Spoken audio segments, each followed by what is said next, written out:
哎呦，没有感觉嘞。哎，看这抖音啦。小手里挥别了过去。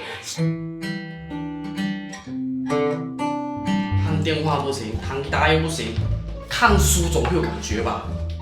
哎呦，这样没有电了咯！外面呢？快给我 power bank 一下！你已经在里面2个小时了哎，还没有出来啊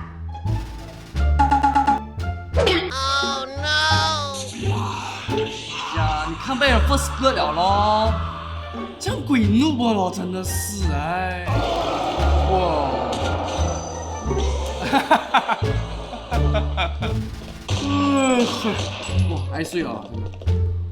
OK， 继续打。Oh no！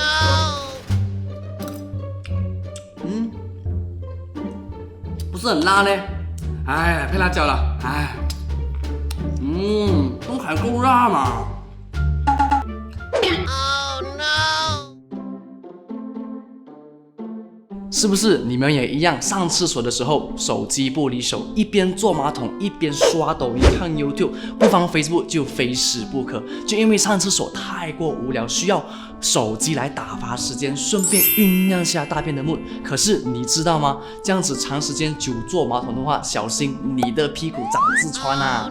痔疮是许多现代人有苦说不出的痛，就因为发生在隐私的肛门部位，所以就排泄不敢去看医生，往往就要拖到十分严重、出血或西北痛的时候，才厚着脸皮去找医生。根据研究统计，痔疮的症状有68%是大便出血，55%肛门瘙痒，20%是肛门不适或疼痛，还有18%是粪便渗漏。也就是你会发现，这么底裤莫名其妙有巧克力颜色的 ice cream 哦，不要去嗅它，也许那就是你自己的粪便哦。虽然没有确切的病因来解释痔疮的发生，但目前主要的医学理论认为，痔疮是因为肛门的压力提高，使到肛门周围的血液循环不能回流到上半身，就使到那里的静脉血管异常的扩张，结果就形成了痔疮。长期站住或坐着，比如你坐马桶坐太久，都会使你的肛门不自主的出力，不能放松，肛门的压力就提高，痔疮就会来拜访你了。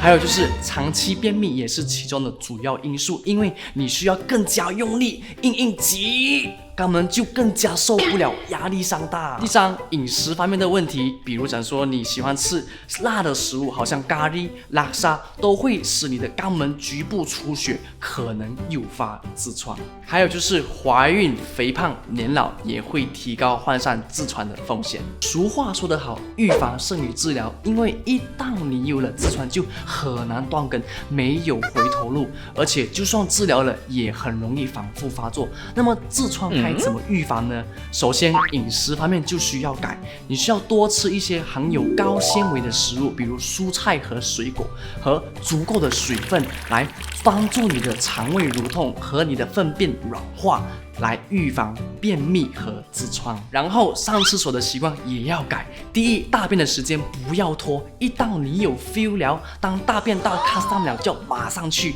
尽量在10分钟内搞定，不然的话大便的水分就会慢慢的被吸收，然后就越变越硬，造成便秘。第二，大便的时候不要玩手机，因为玩手机会分散你的注意力，让大便的感觉好像灵感一样慢慢的消失。大便的灵感很珍贵，若真的是错过了，就很难再找回来了。最好是可以培养每天固定的时间上厕所。第三，若你真的是有便秘的话，就不要勉强，因为勉强没有幸福，小心痔疮找上门。你可以去 clinic 或者 pharmacy 去买便秘的药，或者塞屁股的软便剂来帮助你一把。最后就是要有规律的运动，因为多活动身体可以使肠胃蠕动。还有就是常便秘的人呢，你可以试下做提肛的运动，收缩和放松一下肛门，锻炼一下肛门的肌肉。如果你真的有痔疮，该怎么办呢？如果只是轻微的，你可以试下温水泻盐浴。泻盐与普通的食用盐不一样，你可以在 pharmacy 买到，就有2种方法。一，你可以直接在浴缸倒泻盐，不然你就可以使用坐浴，只浸泡肛门的区域，这样就可以舒缓肛门的紧绷和降低肛门的压力，就能够起到缓解痔疮的症状。一天可以做3次，一次10到20分钟。第二，你可以试下痔疮的药物，我们有吞的药丸、塞屁股的子弹，还有擦屁股的 cream 和 ointment， 它们主要是消炎，来使这个痔疮消肿缩小，还有就是止痒止血。有些呢，它们就含有类固醇和局部麻醉的成分，但这些请不要用超过1个星期，以避免药物过量的副作用。如果你的痔疮比较严重的话呢，试了刚才的方法都没有效，那就只剩下手术治疗了。比如最常见的免开刀、免住院的橡皮筋结扎、硬化剂注射、激光镭射切除手术、痔疮腔环状手术，还有需要动刀的传统痔疮切割手术。那这里的每个手术都有各自的特点，就需要先检查看你是内疮还是外疮，还有就看你的严重程度来决定你适合哪一种。这边呢我就不多说，我就附上这个图表来给你们参考吧。好，说了这么多，希望你对痔疮能有一定的了解。